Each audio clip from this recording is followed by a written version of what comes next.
Hello everybody, I am Odirile The Savage Stylist and you are watching Joburgtoday. From styling the music sensation Akon to winning the Stylist of the Year, one thing about the Savage Stylist is that she talks what she walks. Now in my conversation with Odirile, we look into why the value stylists bring should be more respected in the industry. Odirile, thank you so much for your time. I truly appreciate you being here. Tell me, what does a typical day in the life of an award-winning fashion designer look like? Listen, I've been award-winning for what? Is it a week now? It's 2 weeks, if I'm not mistaken. A week or two? A week and a half, because it was like the previous weekend. Yeah. Right? Yeah. Not this past one. And it's been hectic. I've been getting a lot of opportunities like this one here, like people wanting to interview me and know what I do. So it's really been hectic. It really has been hectic, but I'm grateful. Now let's get into the conversation where you tell me a bit about how it is that you would style someone. Take me through that process from conception all the way through to execution. Okay, so the client would come to me and they will tell me about the brief, right? And I don't like clients who give me a picture, so I try to stay away from that. And the reason why is that I never want to copy something from a picture. So I'm very original with my design. So you give me a brief, you tell me what it is about, then I come up with the design, and then I actually like it when I surprise my clients.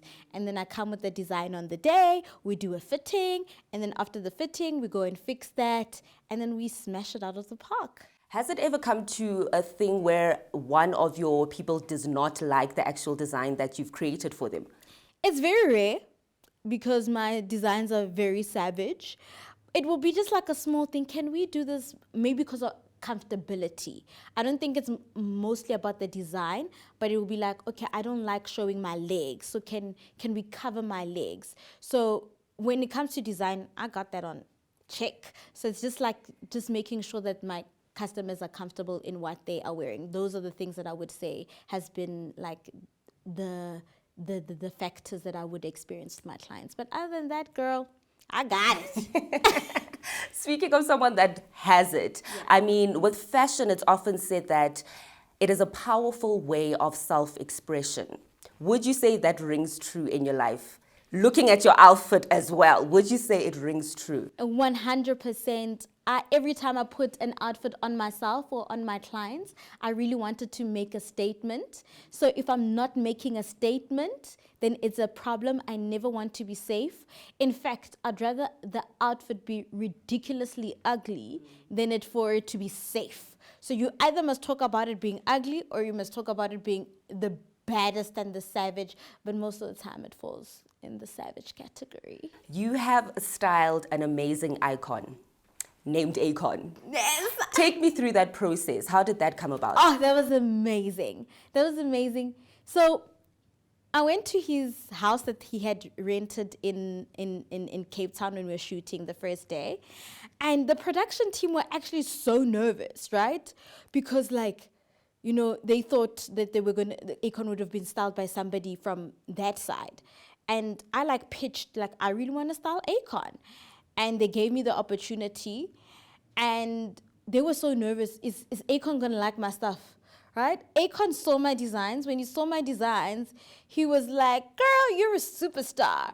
And they were so shocked that here's an entire Akon calling me a superstar. I tell you, every time he went on set, he would call me a superstar and be like, where's my superstar? Where's my superstar? After that, I sealed the deal. How did you meet Akon? How did that whole process come about? Okay, so I got sent a brief, right? The treatment from the production manager to say, we're doing an Akon shoot. When I saw it was an Akon treatment, I was like, no ways, I'm not just going to style the extras. I want to style the man himself. So I sent all of my work. And I'm like, listen, dude, do what you need to do, but get me this man. I want to style him.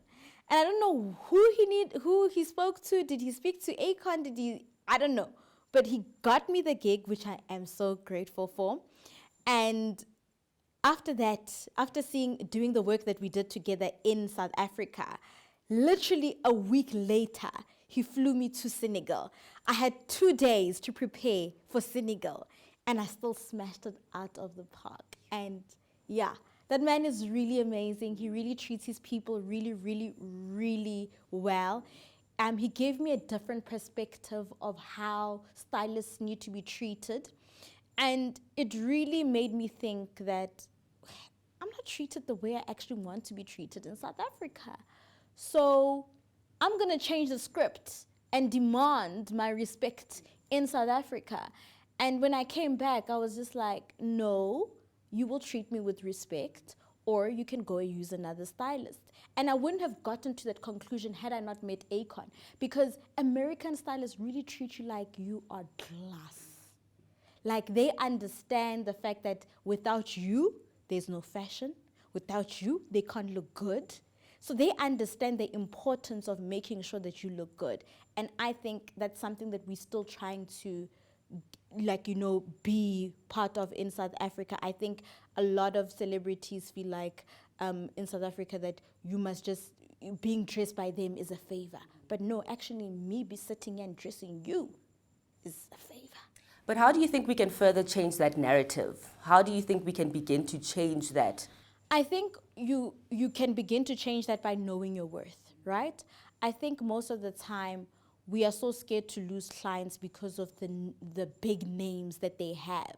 But once you know your worth I know for a fact that the designs that I make are very rare, I know that not everybody can do what I do. So I already know the worth that I bring and what I bring to the table. And because of that, I can demand my worth. And until you know your worth, you won't be confident enough to demand your worth. And once you start speaking like you own the room, people start respecting you. And I had to learn that. Odirile, we are in Women's Month, and you have recently been acknowledged for the amazing work that you do. Yes.